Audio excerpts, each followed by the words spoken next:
Donc, on va regarder le dernier enchaînement que j'ai pour vous avant qu'on regarde un peu aussi comment passer avec nos jambes puis comment rentrer dans la garde. On continue à l'extérieur. Je vais vous montrer un de mes passages préférés que j'utilise énormément dans le gymnase parce que c'est un passage où est-ce que j'utilise le toreando pour initier le passage. Puis, la réaction de mon adversaire m'ouvre un passage en dilemme, OK, où que je vais créer un dilemme où que mon adversaire doit choisir un peu un des deux côtés où est-ce qu'il doit plutôt me donner le passage. Ça va être plus facile de vous le montrer. Donc, ce que je vais faire, c'est que je vais être encore une fois devant Malik, ici, qui est sur son dos. Puis, je vais commencer à initier le mouvement du toreando, OK? Donc, j'initie le mouvement du toreando. On a appris que lorsqu'on fait ça, notre partenaire, la première chose qu'il va regarder à faire, c'est amener son pied. Puis, parfois, je sens qu'il est un petit peu trop tard pour moi pour faire une tirade de jambe. Donc, au lieu, maintenant, sachant qu'il ramène son pied, je vais essayer de me retrouver dans une situation où est-ce que je peux être en dessous du pied. Donc, pendant qu'il ramène-le, je vais changer mon niveau, OK? Et non seulement je vais changer mon niveau, mais je vais, commence à lancer ici, je vais guider ses hanches au sol, OK? Puis donc ma main gauche, quand je suis de l'autre bord, va guider ses hanches au sol et je vais me retrouver dans une position où je peux passer des deux bords. Je vais vous le montrer. On est ici, je vais en toreando, il lance son pied. Je me retrouve avec une tirade sur la hanche, son pied derrière moi et tout mon poids. On va faire une rotation ici vers là-bas. Vers là-bas. Fait que tourne ta tête par ici. OK, je me retrouve dans la situation ici où est-ce que tout mon poids est par-dessus la jambe que je viens d'attraper et je tire mon coude vers le bas ici, que vous voyez. Puis, mon genou droit est un peu comme dans une position de passage avec le genou, où est-ce que j'écrase la deuxième hanche de mon partenaire. Puis là, je peux demander à Malik d'essayer de reprendre sa garde puis de bouger ici. Ça va être très dur parce que tout mon poids est vers lui. Si je suis ici, il n'y a rien qui l'empêche de me pousser puis reprendre sa garde. Mais si je suis par-dessus lui puis je mets du poids, c'est très lourd, puis en plus, j'étire ses jambes. Ça fait que c'est dur pour lui de reprendre sa garde. Le premier passage qu'on va faire à partir d'ici, c'est que je vais reculer et je vais venir connecter mes bras à ses hanches, puis je vais avoir mon torse connecté à son torse, puis j'ai passé la garde. Le dilemme est là, OK?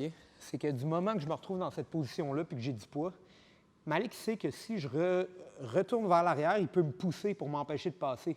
C'est à ce moment-là que le dilemme apparaît. En m'empêchant de passer à gauche, je peux maintenant glisser vers la droite, tirer avec ma main droite et pivoter autour. Puis maintenant, je suis connecté aux hanches de mon partenaire. Puis là, j'ai le dos exposé. Même s'il essaie de tourner vers moi, je peux juste venir bloquer ses hanches puis avoir le passage, OK?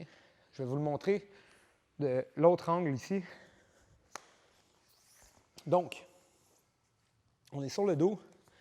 Je commence à aller dans mon toreando. Je m'attends à ce que la jambe arrive vers moi.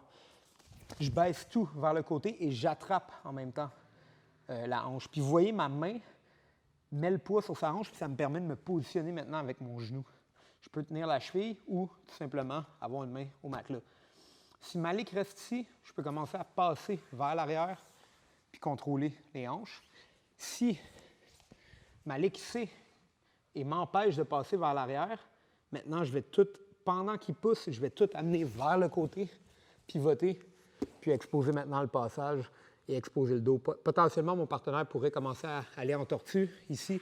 Puis oui, moi, je peux commencer à récupérer mes crochets et prendre le dos.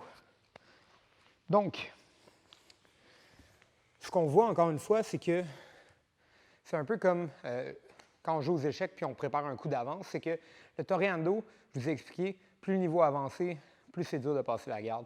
À moins qu'on se rende au nord-sud, peut-être. Mais lorsqu'on a toutes ces options d'enchaînement, puis comme ici, c'est que je m'attends à ce que mon partenaire envoie son pied, puis en ayant cette attente-là, parce que les réactions sont souvent les mêmes en jiu-jitsu. Il y a des réactions qui se répètent sur le matelas, qui sont quasiment toujours les mêmes. Là, grâce à ce savoir-là, ça me permet de rentrer dans une position où est-ce que je peux créer un dilemme. Puis ce dilemme-là, c'est la beauté. En jiu-jitsu, plus on a de dilemme, autant dans les soumissions que les passages ou n'importe quelle position, plus on doit forcer notre adversaire à prendre une décision. Puis nous, on ne fait qu'être le résultat de cette décision-là.